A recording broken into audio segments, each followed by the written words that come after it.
Glória a Deus.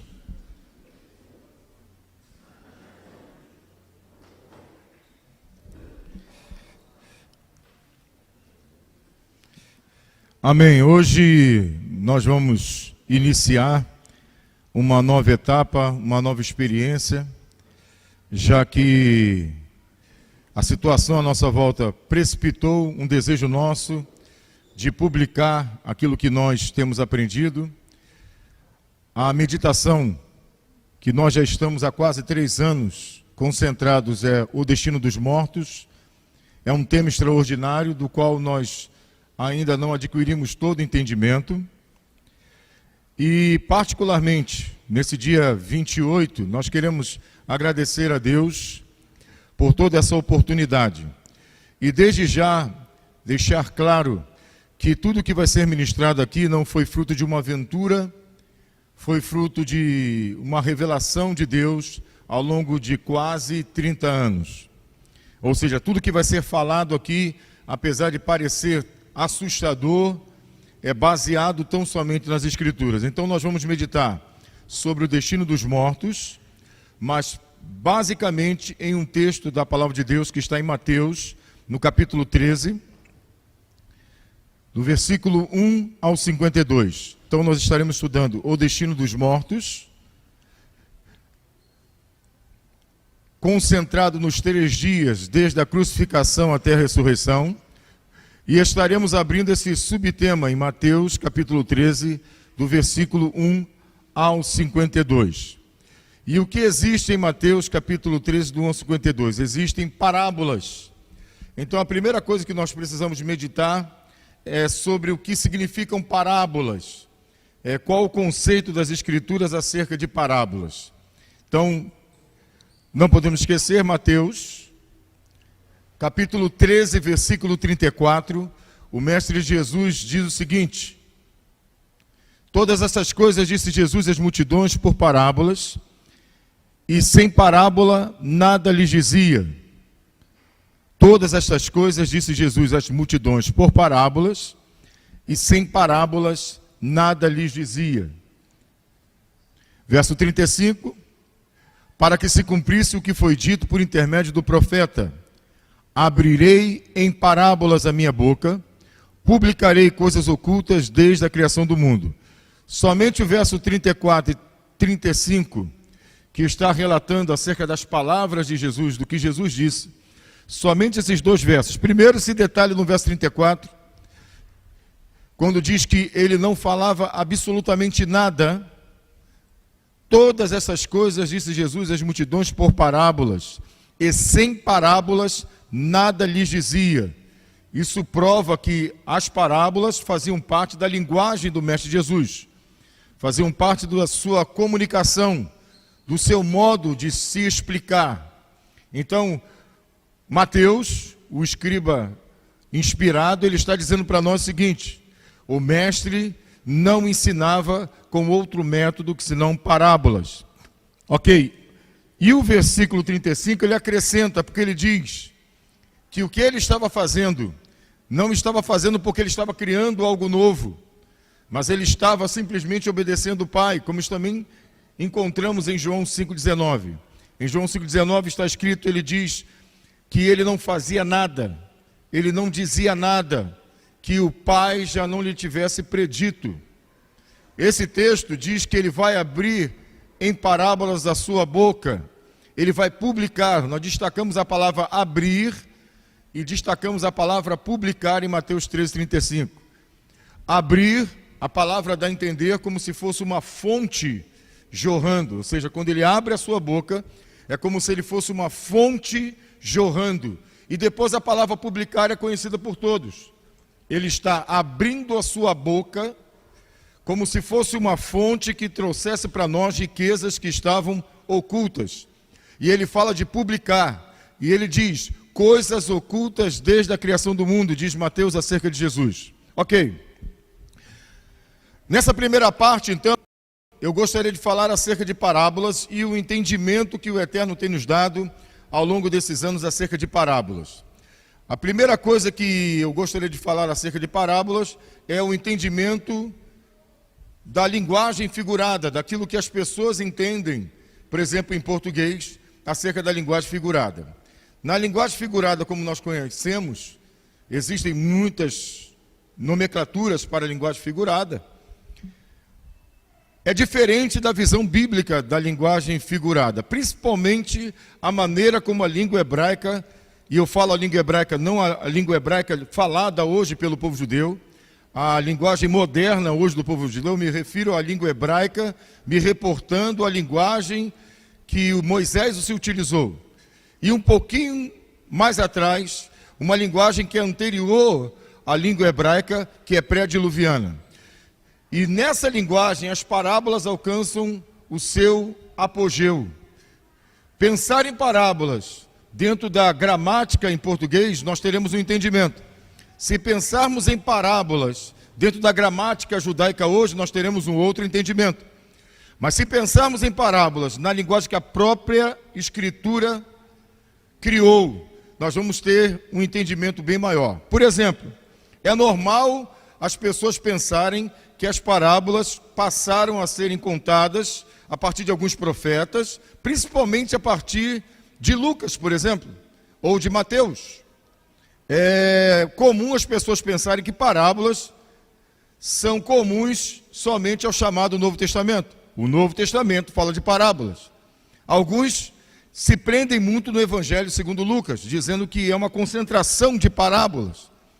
Porém, à luz do que a Escritura revela, parábolas ocorrem desde Gênesis, capítulo 1, versículo 1. E é isso que temos compartilhado ao longo dos anos. Nós vamos meditar em Mateus, capítulo 13, do 1 ao 52. Nós vamos falar das parábolas em Mateus, capítulo 13, e precisamos entender a maneira de Jesus pensar. O Mestre Jesus, ele não diz que ele vai criar as parábolas. Ele diz que vai publicá-las. Publicar. Ou seja, eu vou publicar alguma coisa que já existe. E ele fala, já existia. Ele diz, já existia desde a fundação do mundo, desde a criação do mundo. Mas elas estavam escondidas, elas estavam ocultas, e é ele quem vai publicá-las. Se elas estavam ocultas, nós precisamos fazer uma pergunta. Pergunta ao texto sagrado. Onde elas estão? Onde elas estavam? O que significa a expressão desde a criação do mundo? Nós precisamos entender, então, para podermos compreender o que ele quer dizer com parábolas. No pensamento nosso, parábolas são somente figuras e linguagem figurada. Do ponto de vista das Escrituras, nós vamos perceber que é algo bem maior. Eu, por exemplo, posso fazer uso de metáforas, de figuras, para poder explicar alguma coisa que eu quero. Numa canção, numa poesia, eu posso usar da linguagem figurada, eu posso fazer isso. Mas a Bíblia não parte desse pressuposto, ou seja, de que Deus está usando coisas da natureza, está usando situações humanas para adequar ao que Ele quer falar. Nas Escrituras, o Criador, ele antecede a qualquer tipo de linguagem. Nós temos que lembrar que quem criou a linguagem foi Ele. E quando Ele criou a linguagem, é aqui nós vamos encontrar a raiz das parábolas. O mestre diz que essas parábolas que ele vai publicar têm relação com o princípio de tudo, porque ele diz, estão ocultas desde a criação do mundo. Então, na criação do mundo, vamos encontrar a base das parábolas. Por exemplo, nós usamos os animais dentro da figuração, usamos as plantas dentro da figuração, usamos as estações dentro da figuração. Ele não somente as utilizou. O que o Mestre Jesus faz é sensacional, porque ele não se utilizou somente, ele as criou. Ele trouxe as coisas à existência para cumprir esse propósito. Então, quando ele vai falar, por exemplo, nas parábolas de Mateus 13, do 1 ao 52, ele vai citar o campo, ele vai citar a semente, ele vai citar outras coisas, como um grão de mostarda, ele vai citar o fermento, ele vai citar o barco nas águas, ele vai citar muita coisa.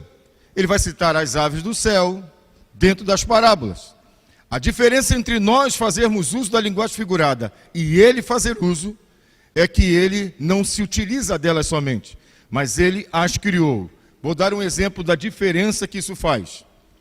Quando nós pensamos em utilizar uma imagem, nós estamos adequando. Quando o Criador usa uma imagem, significa que ele já tinha feito ela para aquele propósito. Nós não podemos pensar que o Criador se utilizou da figura do Cordeiro para falar do seu Filho como algo que lhe veio ao entendimento depois que ele resolve, dentro da triunidade, enviar seu Filho para nos salvar. Então ele simplesmente se utiliza do Cordeiro como uma maneira de falar, porque ele chegou a essa conclusão naquele momento.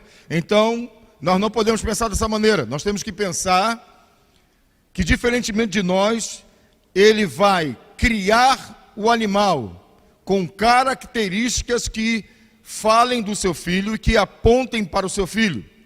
Um outro erro é pensar que, por exemplo, a serpente, no capítulo 3 de Gênesis, ela vai ser utilizada por Moisés, ou vai ser utilizada por Deus, para falar do adversário, porque Deus naquele momento procurou algum tipo de exemplo, como nós usamos para falar da linguagem figurada, nós procuramos um exemplo.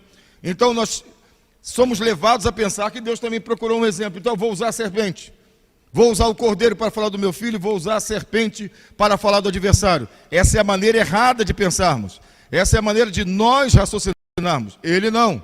Ele criou o cordeiro para falar do filho, ele colocou no cordeiro características do seu filho e criou a Nahash, a serpente, com características do adversário.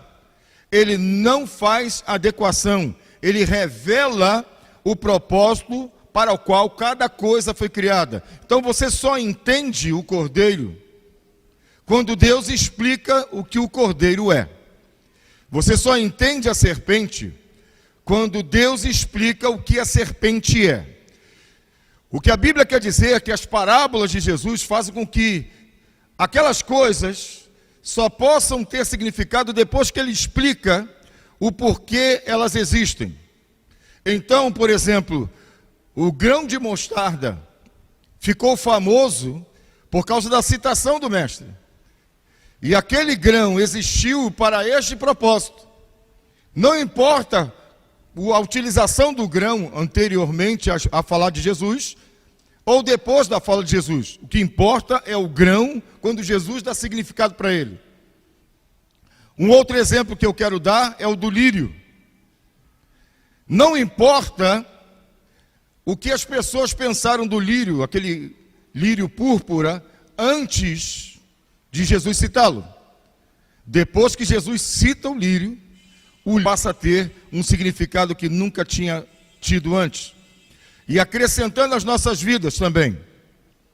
Eu, Alexandre, só vou encontrar o meu significado quando o meu mestre der este significado. Ou seja, eu, sem ele, não tenho o significado que eu teria quando ele mesmo me define. Cada um de nós só vai encontrar o seu real significado quando ele olhar para nós e dizer quem somos. Porque nós só somos realmente o que deveríamos ser quando ele nos enche, nos preenche, nos dá significado. Eu, sem ele, sou alguma coisa descaracterizada. Eu, com ele, consigo chegar no Alexandre que realmente tem significado.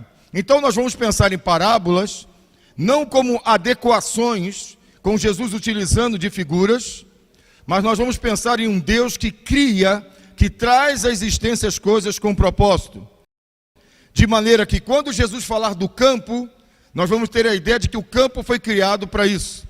Quando ouvimos Jesus nas parábolas de Mateus 13, do 1 ao 52, falar da semente, é porque agora a semente vai encontrar o seu significado. Quando ouvirmos Jesus falar do semeador, só ele falando do semeador é que o semeador vai ter essa importância para o qual ele realmente foi criado. Então, antes de tudo, eu queria repetir um detalhe que nós falamos aqui, que é o versículo 34 de Mateus capítulo 13. O mestre não falava sem a utilização de parábolas, o que significa que é um erro pensar que durante o ministério de mais de 3 anos, somente essas que estão a nosso serviço foram publicadas. Não, ele falava o tempo inteiro por parábolas.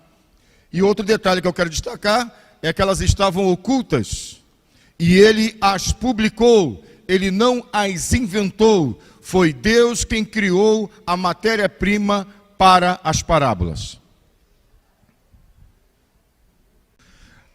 Amém. Nesse tema, o destino dos mortos, especificamente em Mateus capítulo 13, do 1 ao 52, nós queremos repetir esse verso maravilhoso de Mateus 13, verso 35, que diz: para que se cumprisse o que foi dito por intermédio do profeta, abrirei em parábolas a minha boca, publicarei coisas ocultas desde a criação do mundo. Então, o que nós temos aprendido é que as parábolas são a linguagem, a maneira como as escrituras falam e também a maneira como o mestre, especificamente, trabalhou durante os seus anos de ministério. Eu quero destacar aqui uma palavra hebraica muito interessante, que é a palavra davar. Davar ocorre 1140 vezes no chamado Antigo Testamento. E davar em hebraico significa palavra, e davar também significa coisa, palavra ou coisa. Isso é interessante porque ela é uma palavra que vem desde o princípio. Ela ocorre pela primeira vez em Gênesis capítulo 8. E eu queria justamente falar dessa questão de como Deus criou coisas com significado. Por exemplo, antes de qualquer coisa existir, Deus trouxe a existência pela sua palavra. Daí davar significa palavra, ou seja, pela sua palavra, ele trouxe coisas à existência. E com isso eu quero dizer o seguinte: se eu quero entender a palavra de Deus, eu preciso entender o que essas coisas dizem. Por isso a palavra davar, ela é interessante porque ela traz tanto o aspecto da palavra que cria, como da coisa que foi criada e revela algum detalhe, algum segredo acerca daquele que a criou. Ou seja, Deus traz à existência as coisas pela sua palavra e essas coisas precisam ser lidas. Eu acho interessante quando nós pensamos em Adão como um ser que durante muito tempo ficou observando coisas. Ficou experimentando coisas. Ele começou a observar e a experimentar coisas. E eu fico curioso em saber como foi que Adão pronunciou as primeiras palavras. Como foi que Adão chegou à conclusão e chamou a pedra de pedra, não nessa linguagem em português, e chamou a terra de terra, e chamou a nuvem de nuvem, e chamou o céu de céu, as águas de águas. Como é que ele chegou a essa conclusão? E davar é uma palavra interessante, porque ela nos dá uma ideia de que Deus, pela palavra, criou coisas, e Adão, observando essas coisas, transformou em palavras.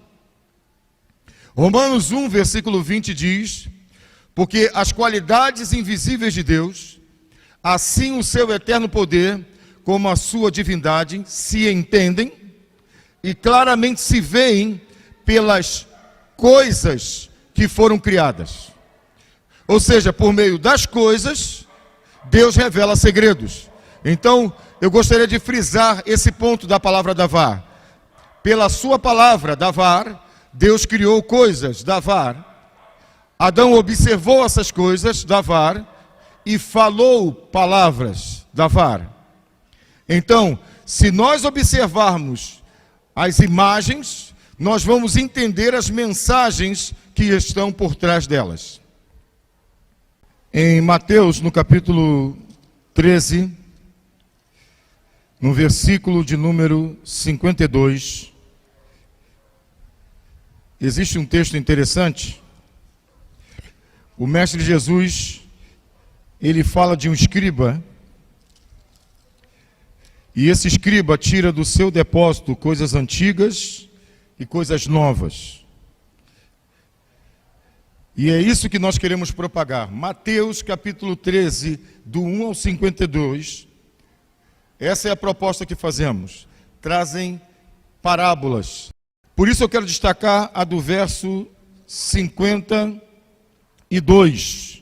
onde está escrito: disse-lhes ele, por isso todo escriba instruído, e aqui nós temos a palavra instrução, que é a raiz da palavra Torá.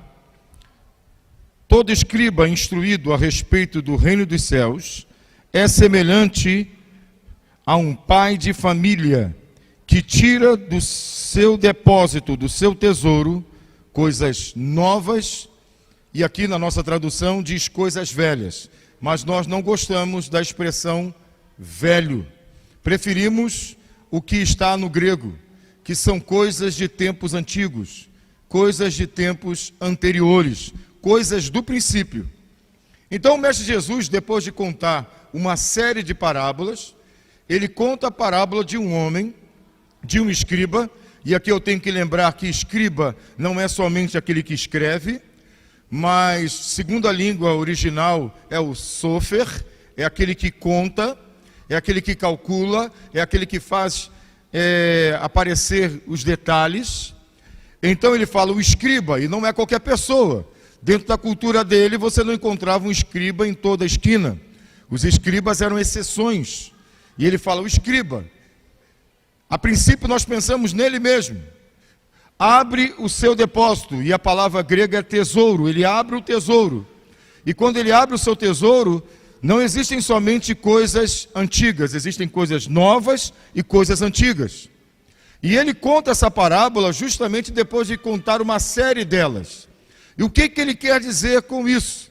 Ele quer dizer que não haverá entendimento das parábolas se não começarmos a unir o que aconteceu no passado com aquilo que está acontecendo nos seus dias. Para a compreensão das parábolas, é necessário que se veja o que aconteceu no passado e agora as coisas novas no tempo de Jesus, para que possamos entender o que vai acontecer no futuro. Eu quero fazer 5 perguntas. Algumas dessas perguntas nós vamos colocar aqui para que possamos entender. Em Mateus capítulo 13, do 1 ao 52, a primeira pergunta que nós queremos fazer é: quantas são as parábolas do reino?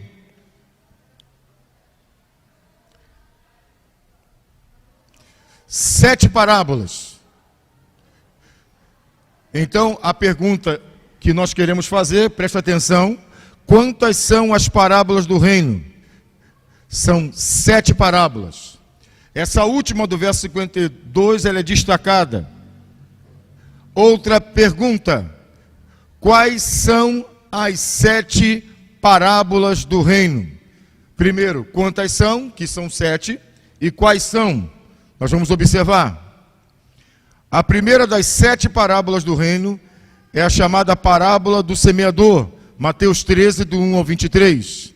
A segunda é a parábola do trigo e do joio, ou do joio e trigo, Mateus 13, 24 ao 36, e também do 36 ao 43, quando o mestre explica. Depois nós temos a parábola do grão de mostarda, em Mateus 13, do 31 ao 32. Depois nós temos a parábola do fermento. Uma mulher dando numa massa 3 medidas, Mateus 13, 33. Depois nós temos a parábola do tesouro, Mateus 13, verso 44. Temos ainda a parábola da pérola de grande valor, Mateus 13, verso 45. E por último, nessa série de 7 parábolas, nós temos a parábola da grande rede lançada ao mar, Mateus capítulo 13, verso 46 ao 50. Primeira pergunta: quantas parábolas? São 7 parábolas. Quais são? Semeador, joio, mostarda, fermento, tesouro, pérola e rede. Então, do versículo 1 ao versículo 51, o mestre vai discorrendo acerca dessas 7 parábolas. No verso 51 e 52, ele abre um diálogo para falar de alguém que vai olhar para essas 7 como um escriba que tira do seu tesouro coisas antigas e novas para poder discernir. O número 7 já deveria nos chamar a atenção, porque ele dá a ideia de um ciclo completo. Ele dá a ideia de um ciclo, de um tempo completo. Ou seja, se o mestre começou com semeador e termina em rede, é porque ele está falando de um tempo completo. Ele está querendo dar uma ideia de tempo completo. Por isso, a parábola do escriba deve ser separada dessas 7, porque é quando ele se assenta para fazer o cálculo desse ciclo. O mestre está querendo dizer que existe algo a ser revelado nesse ciclo, que é o que nós queremos meditar. Uma outra pergunta que nós vamos fazer é relacionado ao lugar aonde essas parábolas foram ministradas. Ok. Nós colocamos as 7 parábolas nesta disposição para que nós possamos meditar nela de maneira destacada.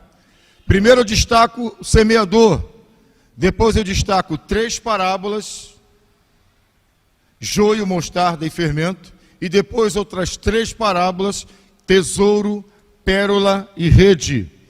A intenção aqui é mostrar que semeador é a parábola contada também em Marcos, também em Lucas. As outras 6 que estão ali, elas não seguem essa mesma sequência, nem no Evangelho em Marcos, nem no Evangelho em Lucas. A parábola comum aos 3 evangelhos é justamente semeador. Então nós destacamos semeador, porque semeador fala do ministério de Jesus, e depois nós vamos entender o tempo de cada uma das outras parábolas. O mestre Jesus tira do seu tesouro coisas antigas e coisas novas. Ele vai falar, publicar mistérios ocultos desde a fundação do mundo. Então nós temos 7 parábolas. Essas 7 parábolas falam acerca do reino de Deus. São elas: semeador, 3 delas, joio, mostarda e fermento em um bloco, e outras 3, tesouro, pérola e rede. 7 parábolas. O que eu quero destacar agora é a terceira pergunta: onde o mestre Jesus publicou as 7 parábolas do reino? Onde? Primeiro eu perguntei quantas eram, 7. Depois eu perguntei quais eram, e citei elas: semeador, joio, mostarda e fermento, e outras, tesouro, pérola e rede. Agora eu estou perguntando onde o mestre publicou as 7 parábolas do reino. Nós temos aqui um pequeno gráfico da terra de Israel. Então nós temos aqui a região da Galileia, e na região da Judéia nós encontramos a cidade de Jerusalém. Quando o mestre contou ou publicou as 7 parábolas do reino, ele fez isso justamente na Galileia, a chamada Galileia dos gentios. Ele escolheu esse lugar como cenário para contar essas 7 parábolas que revelam um ciclo, ok? E a nossa pergunta é, claro, por que ele escolheu a Galileia como cenário para contar essas 7 parábolas? E aqui nós queremos fazer um confronto acerca do detalhe de que o mestre escolhe coisas que transmitem mensagens, que se transformam em palavras, E ele também dá significado aos lugares, porque ele poderia contar essas 7 parábolas em qualquer lugar, mas ele escolhe contar essas parábolas na Galileia.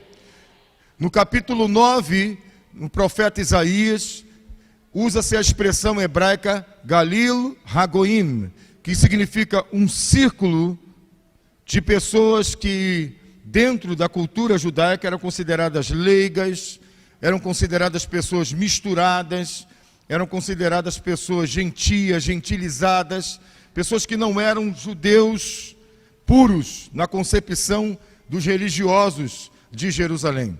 A Galileia, que é o norte de Israel, era tratado ainda, em alguns lugares, ainda é tratado como lugar marginal. Porque lá no norte era onde os judeus tinham contato com as civilizações, com as nações gentílicas, era por onde entravam os inimigos sempre ao norte, e a Galileia sofreu demais durante o ataque de várias nações, de vários impérios.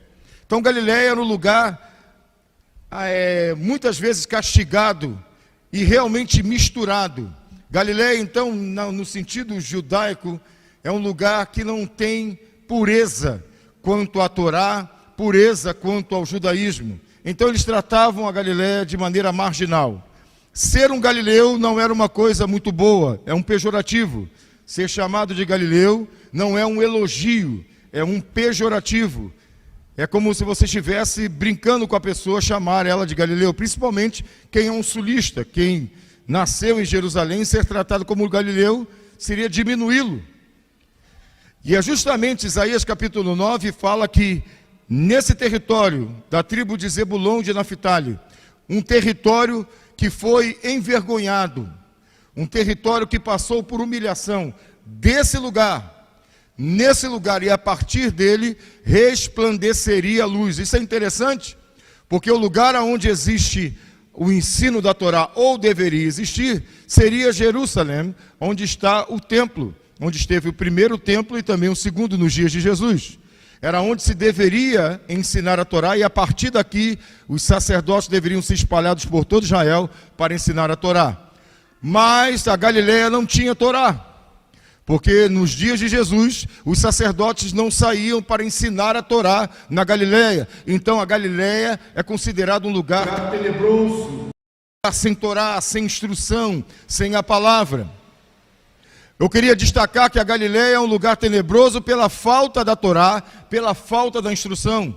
Provérbios diz que o mandamento é lâmpada e a Torá é luz.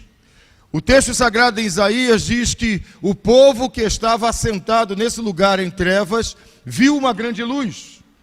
E sobre os que habitavam na região da sombra da morte, resplandeceu a luz. O que significa isso? Essa luz significa que alguém, especificamente nesse território, começaria a anunciar a Torá de maneira poderosa. Não é luz no sentido como conhecemos, mas é ensino, ensino, ensino, ensino. Um ensino que traria a Torá de volta. Ou seja, naquele lugar desprezado, a glória de Deus resplandeceria. As 7 parábolas em Mateus 13, do 1 ao 52, são publicadas no lugar tenebroso. São publicadas no lugar sem Torá. São publicadas para gente que não tinha Torá. Ele poderia escolher outro cenário. Por exemplo, em Mateus capítulo 24, ele também profetiza. É muito famoso entre os evangélicos Mateus capítulo 24. Porque fala da tribulação, fala da sua vinda. Quem não conhece Mateus 24? Mateus 24 é outro cenário. Em Mateus 24 ele está aqui, próximo de Jerusalém. E isso é interessante. Se ele escolheu a Galileia para falar, é porque ele está escolhendo com quem ele está falando. Ele sabe que ele não está falando com a nobreza judaica. Ele não está falando com os reis, ele não está falando com os sacerdotes. Escolher a Galileia é escolher falar com a ralé. E isso é interessante porque as 7 parábolas proféticas em Mateus 13, do 1 ao 52, têm como alvo primário a ralé. A ralé, os gentios, que eles chamam de goi, no singular, goim, no plural, são gentios. Então lá em cima ele fala com os goi, ou com os goim, e aqui embaixo ele vai falar com Israel. Em Mateus 24, o cenário é outro. Na Galiléia ele fala com os gentios, em Jerusalém ele fala com os judeus. Nesse gráfico eu quero mostrar exatamente isso. Com quem o mestre estava falando? Onde? A gente precisa saber. Quando em Mateus 24 ele vai até o Monte das Oliveiras, ele fica de frente para o monte do templo. Então ele está falando especificamente ao povo judeu. Mas quando ele está próximo, e ele está no mar da Galileia, então ele já está falando com galileus. Ele está falando com gentios. Eu queria deixar esse detalhe. Parábolas que revelam mistérios ocultos desde a fundação do mundo. Ele vai usar símbolo, coisas, e vai trazer o verdadeiro significado dessas coisas para a gente que não sabia discernir entre a mão direita e a esquerda. Traz também grande responsabilidade para nós, porque nós não podemos dizer, não será possível entender essas 7 parábolas, são muito difíceis de serem compreendidas. Não podemos falar isso, porque se ele quisesse falar num nível mais profundo, ele então falaria com o povo que estava em Jerusalém. Mas se ele escolhe aquele cenário, é porque ele considerou que os gentios na Galileia seriam capazes de compreender as 7 parábolas e o ciclo. Ou seja, ele deixa de falar com aqueles que eram considerados entendidos. E ele fala que ele vai revelar mistérios ocultos àqueles que são pequeninos. Então, nós queremos deixar claro para você 7 parábolas.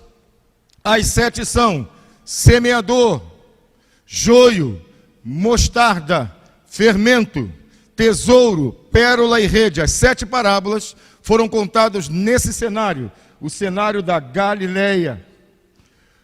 Se ele quisesse falar com os judeus, ele teria ido para o Monte das Oliveiras, mas como ele foi para a Galileia, nós temos confiança de que ele estava falando com os gentios. É claro que nós não estamos falando tudo, porque me falta tempo aqui para falar do que significaria falar em Mateus 24, não é o meu tema hoje. Mas o que ele falou em Mateus 24, ele falou ao povo judeu. Ou seja, nós como igreja não estamos autorizados a aplicar os textos de Mateus 24 à igreja. A nossa pergunta é onde o mestre publicou as 7 parábolas do reino. Ele publicou na Galileia. E especificamente, 4 parábolas ele contou quando estava em um barco. Ele estava no mar da Galileia. Marcos capítulo 4, verso 1, diz que ele entrou no barco e se assentou. E aí ele conta 4 parábolas, semeador, joio, mostarda e fermento. Ele conta de dentro de um barco. Depois ele sai e vai para uma casa. Isso está em Mateus 13, verso 36. E dentro da casa, somente com os discípulos, ele conta outras 3 parábolas, que é tesouro, pérola e rede. Então, só para que possamos entender, nós estamos fazendo uma leitura do texto. O mestre Jesus estava na Galileia, não estava no sul. O mestre Jesus não estava falando com gente nobre, com gente considerada nobre na cultura judaica. Ele não estava falando nem com os reis, nem com os príncipes e nem com os sacerdotes. Ele estava falando literalmente com o povo comum. E quando ele estava com o povo comum, 4 parábolas foram contadas de um barco. Vou repetir aqui para que você possa acompanhar. 4 parábolas assentados nesse barco: semeador, joio, mostarda e fermento. E 3 parábolas em particular: tesouro no campo, pérola de grande valor e a grande rede. Preste atenção, porque tudo isso mais tarde vai ser base para que nós possamos compreender algumas coisas. Nesse gráfico nós colocamos de maneira que você possa entender e visualizar. Nesse primeiro contato com as parábolas, nós percebemos que elas seguem uma métrica, ou seja, elas não foram contadas de maneira aleatória. Quem contou as parábolas sabia exatamente o que estava fazendo. Quem as publicou tinha uma ordem, com princípio e com fim. Porque ele começa dizendo, falando de coisas desde o início. E ele termina falando, principalmente na parábola da rede, acerca da consumação dos séculos. Ou seja, ele nos obriga a pensar que não são parábolas comuns. Elas são 7. Para compreender, tem que abrir o tesouro das coisas antigas e novas. E pode perceber que elas seguem uma métrica, 3, 3, 1. O semeador está falando de tempos, porque essas parábolas, elas têm um prazo. As 7 parábolas possuem um prazo, ou seja, nós não podemos aplicar as 7 parábolas somente nos dias do Senhor Jesus, porque na explicação da parábola do joio e na parábola da rede, ele fala da consumação dos séculos. Com isso nós vamos ter que entender que essas parábolas são profundas. A palavra hebraica para parábola é mashal. Mashal é parábola em hebraico. Mas na raiz de mashal está a palavra governar. Está a palavra governar. Está a palavra reinar. E o que isso significa? Significa que dentro do conceito da língua nas Escrituras, o criador das parábolas é Deus. E as parábolas têm por objetivo anunciar o reino. Por isso são 7 parábolas do reino. Porque elas foram criadas por Deus, aquele que governa. Criadas por Deus, aquele que determina as coisas. Eu quero ler um texto em Mateus, para não ficar nas minhas palavras, na explicação da parábola do joio e do trigo. Mateus capítulo 13, a partir do verso 36. O texto sagrado diz o seguinte: o mestre Jesus, no verso 41, ele diz: mandará o Filho do Homem os seus anjos, e eles colherão do seu reino tudo o que causa, ou todo o que causa pecado, e todos os que cometem iniquidade. Isso é Mateus capítulo 13, verso 41. 42. E lançá-los-ão na fornalha de fogo, onde haverá pranto e ranger de dentes. Verso 43.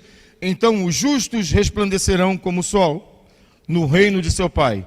E ele usa a expressão: quem tem ouvidos para ouvir, ouça. Nós já meditamos nessa palavra há mais de 20 anos. Nós já publicamos ela na igreja há mais de 20 anos. Nessa abertura que nós estamos falando sobre a parábola, ou fazendo sobre as parábolas, nós ainda estamos nos controlando nos comentários, porque essas parábolas, elas são extremamente profundas. Nessa leitura que eu fiz do verso 41 ao 43, fica muito claro que essas parábolas são proféticas. Por que são proféticas? Porque elas não têm o seu cumprimento pleno nos dias do Mestre Jesus. É desde a fundação do mundo até a consumação dos séculos. Vou repetir: desde a fundação do mundo, que é o verso 35, até a consumação dos séculos, que é o verso 41 ao 43. Ainda na parábola da rede, que é a última, existe também uma menção ao fim. Diz o texto sagrado, verso 47, igualmente o reino dos céus é semelhante a uma rede lançada no mar, a qual apanha toda espécie de peixes. Verso 48, estando ela cheia, puxam-na para a praia, e assentando-se, escolhe os bons para os cestos, e os ruins, porém, lançam fora. Verso 49, o mestre diz: assim será. Então não é para os seus dias. Assim será na consumação do século. Virão os anjos e separarão os maus dentre os justos. Verso 50, e os lançarão na fornalha de fogo, onde haverá pranto e ranger de dentes. As 7 parábolas em Mateus 13, do 1 ao 52, elas nos obrigam a pensar na fundação do mundo e também na consumação de tudo. Ou seja, elas realmente revelam um ciclo de 7, uma história completa. Eu estou autorizado pelas Escrituras a dizer que as 7 parábolas, elas revelam a história contada por Jesus, principalmente a história da sua igreja. Se ele quisesse falar com o povo judeu, ele falaria, mas ele teve essa oportunidade em Mateus 24, 25. Ele teve a oportunidade de falar com a sua gente, teve a oportunidade de falar do seu cenário. Na ocasião, em Mateus 24, os discípulos perguntam: Senhor, quando acontecerão essas coisas? Que sinal haverá da tua vinda e dos fins dos tempos? Ali, no Monte das Oliveiras, ele vai falar com o seu povo, vai falar de coisas pertinentes à nação de Israel. Aqui, em Mateus 13, ele está falando daquilo que é pertinente ao seu povo, mas não especificamente o povo judeu, mas a igreja. Então queremos anunciar que as 7 parábolas são proféticas e que elas vão anunciar a história da noiva do Cordeiro. Elas vão anunciar. E por que estamos falando desse assunto dentro do tema O Destino dos Mortos? Porque vai terminar no fim.